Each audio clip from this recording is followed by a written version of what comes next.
Happy Days remains one of television's most beloved and nostalgic sitcoms, remembered for its warmth, humor, and timeless picture of American family life. Set in 1950s Milwaukee, the series followed the Cunningham family, their friends, and Fonzie's legendary cool, bringing audiences laughter, heart, and lessons about growing up. In this video, we'll look back at the cast, their real names, ages, memorable roles, and the paths they followed after the series, while also honoring the beloved stars who are no longer with us. Let's return to Arnold's drive-in, family dinners, teenage dreams, and the golden spirit that made this classic sitcom so unforgettable. Tom Bosley brought warmth, sincerity, and gentle authority to Howard Cunningham, the devoted father whose kindness helped shape the emotional heart of the series. Born Thomas Edward Bosley on the 1st of October 1927 in Chicago, Illinois, he was 46 years old when audiences first saw him in the role in 1974. With his calm voice, friendly smile, and natural sense of humor, Bosley made Howard feel like more than a sitcom father.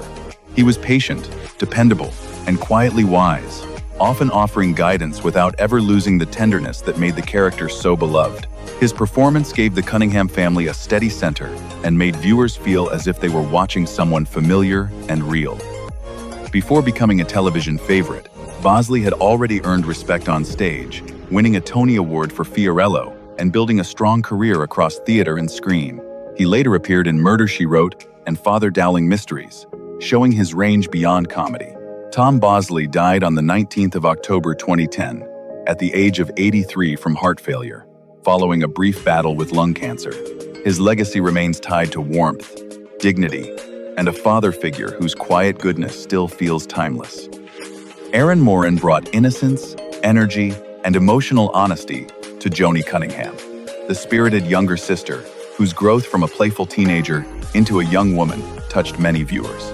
Born Erin Marie Moran on the 18th of October, 1960, in Burbank, California, she was only 13 years old when she first stepped into the role in 1974. With her bright smile, expressive eyes, and natural warmth, Moran made Joni feel lively, real, and easy to love. She captured the awkwardness of growing up, the sweetness of family life, and the quiet courage of a girl trying to find her own voice. As the years passed, her character became more mature, giving audiences the feeling that they had grown up alongside her. Moran later continued the role in Joni Loves Chachi, keeping her connection to television history alive. Behind the fame, she faced personal struggles, but fans never forgot the charm and sincerity she brought to the screen. Erin Moran died on the 22nd of April 2017 at the age of 56 from complications related to stage 4 throat cancer. Her legacy remains tied to youth, tenderness, and a beloved character who still brings back warm memories for generations of viewers. Al Molinaro brought warmth, simplicity, and gentle humor to Al Del Vecchio, the kind-hearted diner owner whose easygoing nature made him a comforting presence whenever he appeared on screen. Born Umberto Francesco Molinaro on the 24th of June 1919 in Kenosha, Wisconsin, he was 55 years old when he joined the cast in 1976. With his expressive face, distinctive voice, and natural comic timing, Molinaro made Al feel like the type of man everyone in the neighborhood could trust. He was never loud or flashy, yet his quiet charm and sincere manner gave the character a special place in the hearts of viewers. His famous "yep, yep, yep" delivery became one of those small details fans remembered with affection. Before becoming widely recognized on television, Molinaro built his career through character roles and later became familiar to audiences through The Odd Couple. His work carried a humble, relatable quality that made even supporting roles feel memorable. Al Molinaro died on the 30th of October 2015 at the age of 96 from complications of a gallbladder infection. His legacy remains tied to kindness, humor, and a gentle screen presence that brought comfort to generations of viewers. Pat Morita brought humor, warmth, and quick-witted charm to Arnold, the cheerful diner owner whose presence added a lively spark to every scene. Born Noriyuki Morita on the 28th of June 1932 in Islington, California, he was 44 years old when he first appeared in the role in 1975. With his bright energy, sharp comic timing, and easy naturalness, Marita made Arnold feel welcoming, funny, and unforgettable, even when he appeared in a supporting part. His performance carried both lightness and personality, giving the local hangout a sense of life beyond the main characters. Long before he became known around the world, Marita worked hard to build a career in comedy and television, breaking barriers for Asian American performers in Hollywood. He later achieved international fame as Mr. Miyagi in The Karate Kid, a role that earned him an Academy Award nomination and made him a beloved figure across generations. Pat Morita died on the 24th of November, 2005, at the age of 73. His legacy remains tied to kindness, resilience, and a rare screen presence that could make audiences laugh, listen, and remember him long after the scene ended.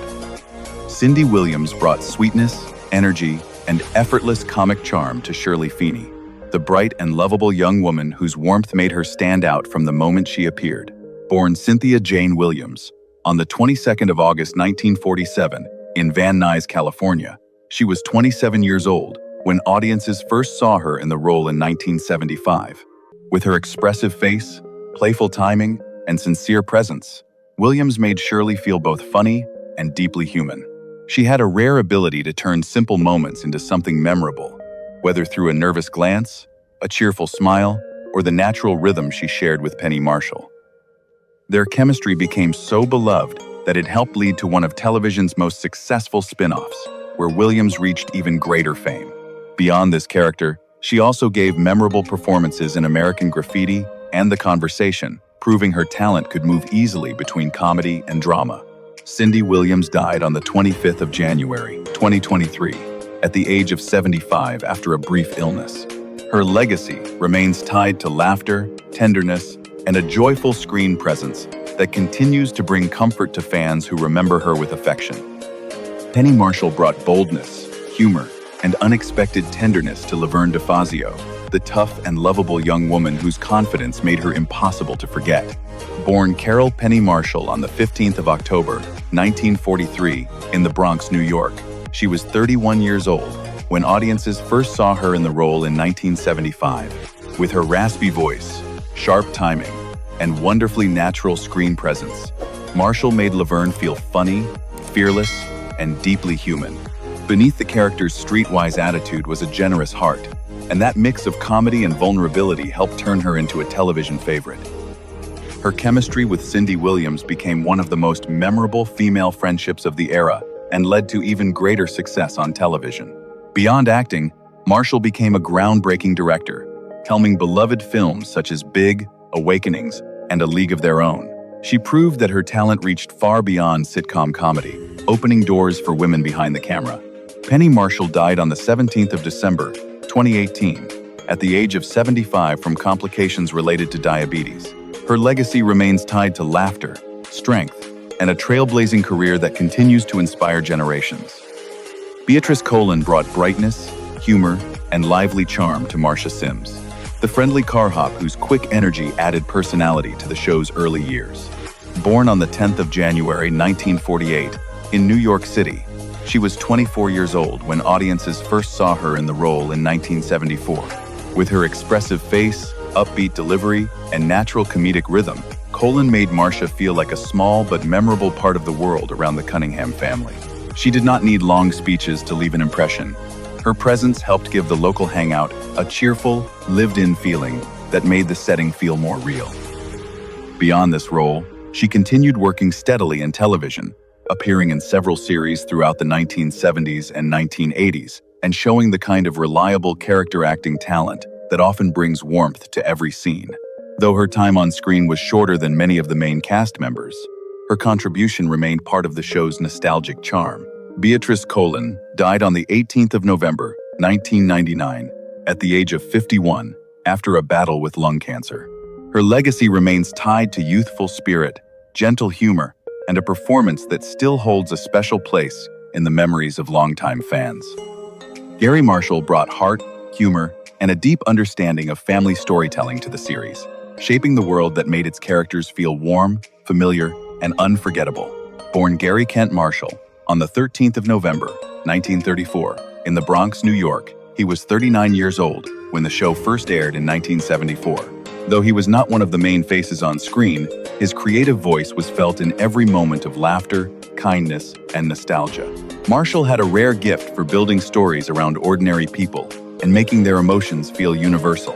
As a writer, producer, and director, he helped create a comforting television world where friendship, family, and simple human decency mattered.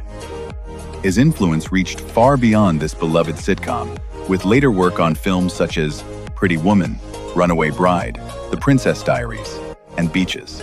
He became known for bringing warmth and optimism to American entertainment, always finding charm in imperfect but lovable characters. Gary Marshall died on the 19th of July 2016, at the age of 81, from complications of pneumonia after suffering a stroke. His legacy remains tied to joy, generosity, and a creative spirit that helped define generations of television and film. Henry Winkler brought charisma, humor, and surprising emotional depth to Arthur Fonzie Fonzarelli, the leather-jacketed figure whose cool confidence made him one of television's most unforgettable characters. Born Henry Franklin Winkler on the 30th of October 1945 in New York City, he was 29 years old when audiences first saw him in the role in 1974. With his easy smile, playful gestures, and perfectly timed delivery, Winkler turned Fonzie into much more than a symbol of cool. Beneath the confidence was loyalty, vulnerability, and a quiet need to belong, which made the character feel human and deeply loved. His performance became a cultural landmark, giving viewers a figure who could be funny, protective, and unexpectedly tender in the same scene. Beyond the sitcom, Winkler built a lasting career as an actor, producer, director, and author. Decades later, he earned renewed acclaim for Barry, winning an Emmy Award and proving his talent had only grown richer with time. As of June 2026, Henry Winkler is 80 years old. His legacy remains tied to warmth, resilience, and a beloved character whose heart was always as memorable as his cool style. Ron Howard brought sincerity, warmth, and youthful curiosity to Richie Cunningham, the good-hearted young man whose honesty made him one of the emotional centers of the series. Born Ronald William Howard on the 1st of March 1954 in Duncan, Oklahoma, he was 20 years old when audiences first saw him in the role in 1974. With his gentle smile, natural charm, and thoughtful presence, Howard made Richie feel like the kind of friend and son viewers could instantly trust. The character was wholesome without feeling flat, often showing the confusion, hope, and quiet courage of growing up. His performance gave the early years of the show a strong sense of heart and helped balance the louder personalities around him. Long before stepping into this role, Howard had already become familiar to audiences as Opie Taylor on The Andy Griffith Show. After leaving acting behind as his main path, he became one of Hollywood's most respected directors, guiding films such as Apollo 13, Frost, Nixon, and A Beautiful Mind, which won the Academy Award for Best Picture and Best Director.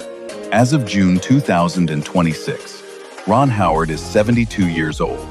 His legacy remains tied to rare longevity, creative intelligence, and a career that grew from beloved child actor to award-winning filmmaker. Marion Ross brought grace, warmth, and quiet strength to Marion Cunningham, the loving mother whose kindness helped give the family its emotional center. Born Marion Ellen Ross on the 25th of October, 1928, in Watertown, Minnesota, she was 45 years old when audiences first saw her in the role in 1974. With her gentle voice, elegant presence, and natural sense of affection, Ross made Marion feel caring without ever seeming weak. She was patient, wise, and softly humorous, often bringing comfort to a scene with just a look or a few simple words. Her performance captured the heart of a mother who understood her family deeply, while still having dreams, opinions, and strength of her own. Before becoming one of television's most beloved moms, Ross had already worked steadily in film and television, appearing in classics such as Sabrina, The Glenn Miller Story, and Operation Petticoat. Later, she continued acting in projects like Brooklyn Bridge, Gilmore Girls, and SpongeBob SquarePants, while also sharing her memories in a memoir. As of June 2026, Marion Ross is 97 years old. Her legacy remains tied to tenderness, dignity, and a screen mother whose warmth still feels familiar to generations of viewers. Anson Williams brought warmth, sincerity, and easygoing charm to Warren Potsy Weber, The clean-cut friend whose gentle humor and musical dreams made him a familiar part of the group. Born Anson William Heimlich on the 25th of September 1949 in Los Angeles, California, he was 24 years old when audiences first saw him in the role in 1974. With his friendly smile, soft comic timing, and natural singing voice, Williams made Potsy feel innocent, loyal, and quietly memorable. The character often brought lightness to the story, whether through his friendships, romantic hopes, or moments of awkward but heartfelt confidence. His performance gave the early seasons a youthful sweetness that balanced the stronger personalities around him. After his time on screen, Williams built an even longer career behind the camera, directing episodes of popular shows such as Melrose Place, Beverly Hills, 90210, Sabrina the Teenage Witch, and The Secret Life of the American Teenager. He also explored writing, business, and public service, showing a creative life that reached far beyond acting. As of June 2026, Anson Williams is 76 years old. His legacy remains tied to kindness, music, and a performer who helped give the series its warm, nostalgic spirit. Don Most brought humor, energy, and boyish charm to Ralph Malph, the fun-loving friend whose jokes and playful confidence added a bright spark to the group. Born Donald Most on the 8th of August 1953 in Brooklyn, New York, he was 21 years old when audiences first saw him in the role in 1974. With his quick smile, lively expressions, and natural comic rhythm, Most made Ralph feel cheerful, restless, and easy to remember. The character often used humor to stand out, but beneath the jokes was a young man searching for friendship, attention, and his own place in the world. His performance helped give the early years of the series a lighter, more youthful spirit, balancing heartfelt family moments with simple, nostalgic fun. After leaving the show, Most continued acting in television and film, while also building a second creative path as a swing and jazz singer. His love for classic music allowed him to connect with audiences in a new way, showing a warmth that went beyond comedy. As of June 2026, Don Most is 72 years old. His legacy remains tied to laughter, music, and a character whose playful spirit still feels full of life. Scott Baio brought youthful confidence, charm, and playful energy to Chachi Arcola, the street-smart teen whose quick wit and smooth personality made him a favorite in the later years of the series. Born Scott Vincent James Baio on the 22nd of September 1960 in New York City, he was 16 years old when audiences first saw him in the role in 1977. With his boyish smile, lively delivery, and natural screen presence, Baio made Chachi feel bold, funny, and full of ambition. The character's close bond with Fonzie and his romance with Joni gave the story a fresh spark, especially as the younger generation became more central to the show. His popularity helped lead to the spin-off Joni Loves Chachi, where he continued building his image as a television teen idol. Beyond that role, Baio found further success in Charles in Charge, Diagnosis, Murder, and later appearances in shows such as Arrested Development and See Dad Run. As of June 2026, Scott Baio is 65 years old. His legacy remains tied to youthful charisma, nostalgic television, and a character whose confidence and catchphrase made him unforgettable to generations of fans. Ted McGinley brought charm, confidence, and relaxed maturity to Roger Phillips, the likable teacher and coach whose arrival added a new energy to the later years of the series. Born Theodore Martin McGinley on the 30th of May, 1958, in Newport Beach, California, he was 22 years old when audiences first saw him in the role in 1980. With his classic good looks, easy smile, and natural comic timing, McGinley made Roger feel friendly, dependable, and comfortable within a world audiences already loved. The character offered a slightly older presence for the younger cast, helping the show move into a new phase while keeping its familiar warmth. After this role, McGinley built a steady television career, appearing in The Love Boat, Dynasty, Married, With Children, Hope, and Faith, and later Shrinking. He also became known for playing Stan Gable in Revenge of the Nerds, showing his ability to handle both comedy and sharper character roles. As of June 2026, Ted McGinley is 68 years old. His legacy remains tied to consistency, humor, and a long career built on likable screen presence. Linda Pearl brought elegance, intelligence, and quiet emotional depth to Ashley Pfister, the poised love interest who gave Fonzie's later storylines a more mature and reflective tone. Born Linda Pearl on the 2nd of September 1955, in Greenwich, Connecticut, she was 26 years old when audiences first saw her in this role in 1982. With her calm voice, graceful presence, and thoughtful expressions, Pearl made Ashley feel warm, independent, and quietly strong. Her character offered a different kind of romance, one shaped less by teenage excitement and more by adult tenderness, trust, and second chances. Though her time in the series came during its later years, she brought a refreshing balance to the familiar world around her. Beyond this role, Pearl built a long and varied career across television, film, stage, and music. She appeared in Matlock, The Office, Homeland, and many other projects, while also earning recognition as a jazz singer with an elegant, expressive style. As of June 2026, Linda Pearl is 70 years old. Her legacy remains tied to versatility, grace, and a screen presence that always feels sincere and quietly memorable. Thanks for watching. We hope you enjoyed looking back at the Happy Days cast and the stories behind their unforgettable roles. Don't forget to like, subscribe, and share your favorite character, funniest moment, or most memorable scene from Arnold's Drive-In in the comments. See you in the next video.